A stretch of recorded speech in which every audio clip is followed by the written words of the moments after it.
Hey guys, what's up? Disney Nuts here. For today's Behind the Image, I'm going to show you how I shot this.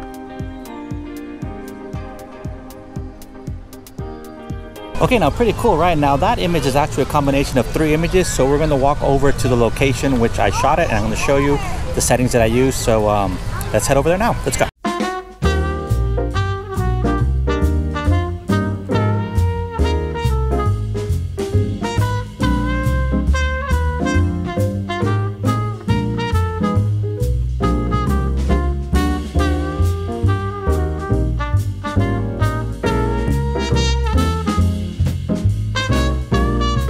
Now, as we make our way towards France, I want to show you a really good spot here actually for fireworks, and I think I've mentioned in one of my other videos, and it's actually right here on the staircase when you arrive towards Canada. And it's right here, and you can even use a small little tripod. Now, if you shoot from here, here's how the shot looks.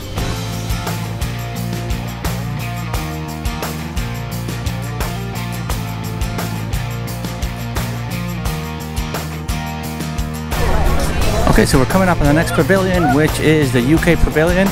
And since we still haven't gotten to France, I'm going to go ahead and show you another really good spot for fireworks, which is actually an image that I posted a couple weeks ago to show you exactly where I parked. Basically, you come over here and you're going to go in like if you're going to go see the amazing British Revolution all the way here to the back, which is this corner right here. And if you make a left, you come over here, you'll see the shot that I took a couple of weeks ago. And actually I was sitting on the floor to get that really cool upwards angle. So it's literally right here on this corner. You just park right here and you'll see the fireworks coming up over here. Again, it will only be the high ones. You won't see the ones that are usually on the beginning. So you'll probably see the second part of Illuminations we'll be able to see on the top part.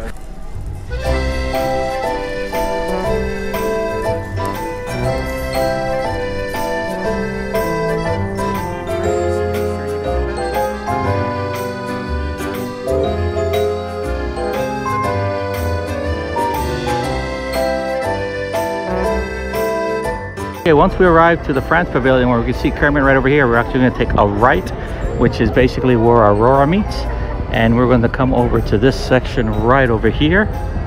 Okay, so now that we're in the spot, here's where we're going to take the 3 shots, and the first one's going to be actually obviously the Illuminations fireworks going on the top of Kermit, which will be the second half, because the first half, since the fireworks are exploding on the bottom, we won't be able to get those. The second shot we're going to get is actually a perfectly exposed Kermit, which we'll do after the fireworks are done, but we got to make sure we don't move the tripod. And the third one is going to be the clock on the top, which is going to be lit. Now, all 3 of them have different types of exposures because we want to be able to make sure that each of the shots have what we're trying to focus on. For example, the one of the fireworks we're going to be shooting with the regular settings, which is f16 or f11, and I'll put a link to the video which explains exactly what fireworks is about. And then the second one is going to be the Kermit one. We're going to make sure that all this is properly exposed, and we can shoot that at an f5, 6 or something around that range, but we want to make sure that Kermit's perfectly exposed as well as the garden. And then the third one is going to be the clock up there, which we want to make sure that is properly exposed. And when you're shooting that photo, you're going to notice that everything else is dark, but that's properly exposed, and that is totally normal. Now it's daytime right now, so I'm not going to wait for the fireworks to waste your time here. So we're actually going to head home, put these 3 shots into the computer, and do the Photoshop magic. Now, another really good spot for fireworks, guys, is actually right here behind Beauty and the Beast. And I posted a couple of those shots so you can see examples of how it actually looks. Now, there's 2 shots that I've taken here for an example for you guys. One is actually from right here, and the reason for that is that you'll have Beauty and the Beast here and you'll have the fireworks exploding on the top. Now, try not to go too much to the right, because what's going to happen is that the building is going to block the fireworks. So what you want to do, you want to park around here, because this way the fireworks, you get most of them on top of the skyline. Now, I am going to put the camera down here because that actually gets a really cool angle of the flowers. This is how the photo looks.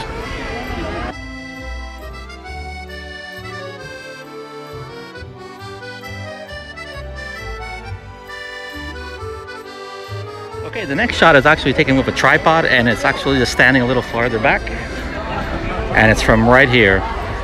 And this angle is what's going to give you a really cool view of all the flower bed. as well as the fountain over there in the back. So here's another good spot. Okay, so that's a wrap here from Epcot. So let's go ahead and head over to the computer, and I'm going to show you how we're going to merge those 3 photos, which is probably the bulk of this video. So let's go. Let's do it. Okay guys, so here we are in front of the computer, and here we have the 3 images that we took. Now remember, like what I mentioned in my video of photo stacking, I'm going to put a link up here if you haven't seen it. When we're taking these types of shots, you need to make sure that the tripod stays as still as possible. The image doesn't move anything or any place, because once we bring these images in the Lightroom, we need to make sure that everything's perfectly aligned. If not, it's going to be a nightmare to fix, trust me. Now it's okay if you start shooting the fireworks and you move the camera around because you want to try to get the perfect angle and stuff like that. That is fine, but once you have it set to one location, make sure you do not move it, because that's when, after the fireworks are done, we're going to go ahead and take the second shot, for example, and we're going to make sure that Kermit is perfectly exposed and all that stuff, and then we're going to go ahead and take the third one, which is where we make sure that the light, the clock is perfectly exposed. So it's okay that once the fireworks starts, you know, you move your camera and just looking for that perfect angle, and then after the fireworks are done is when you go ahead and you take these those secondary and third shots, which you're going to use later for your photo stacking. Okay, so once we do that, we're just going to right click on all 3 of them, and inside Photoshop we're going to go to edit, and we're going to do open layers in Photoshop. Now I've already done that here, and you can see that it's already opened up here in Photoshop, and you'll see the 3 images, one being the fireworks, one being the Kermit, and the other one being the lamp.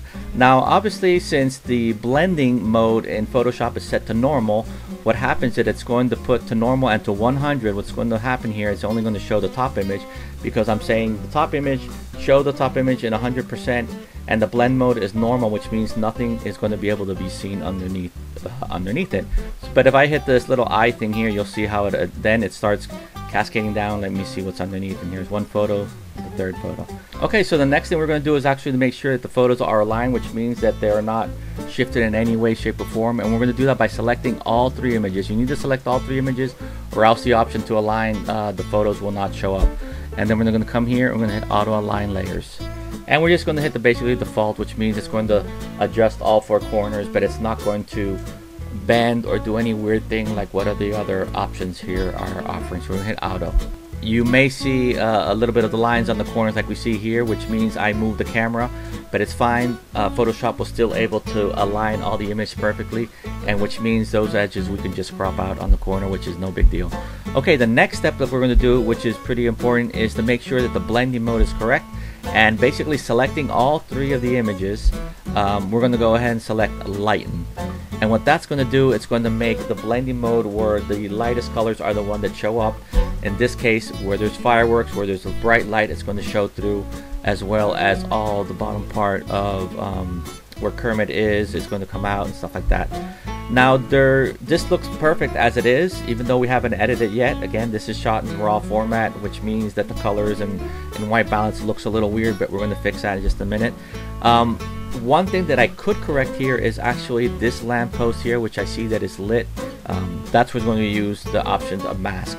And the way that I do that is I'm only going to select the layer that I'm going to be working on, and I'm going to change that back to normal. Now the reason for that is that if I select lighten and I start doing masking, what's going to happen, Photoshop is really not going to pay too much attention. It's still going to let the stuff which is lit come through. So I want to select that to normal, and I want to select the mask mode, which is right down here.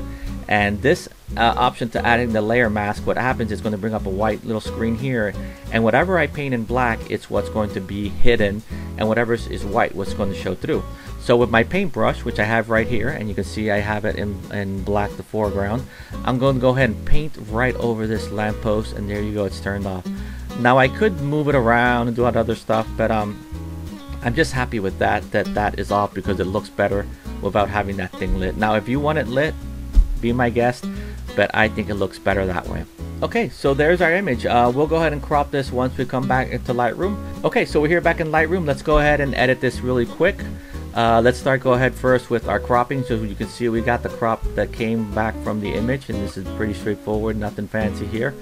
Just make sure everything looks nice, and that way there's no black lines around it. The next thing we're going to do, like I always mention, is the temperature to make sure it looks somewhat balanced.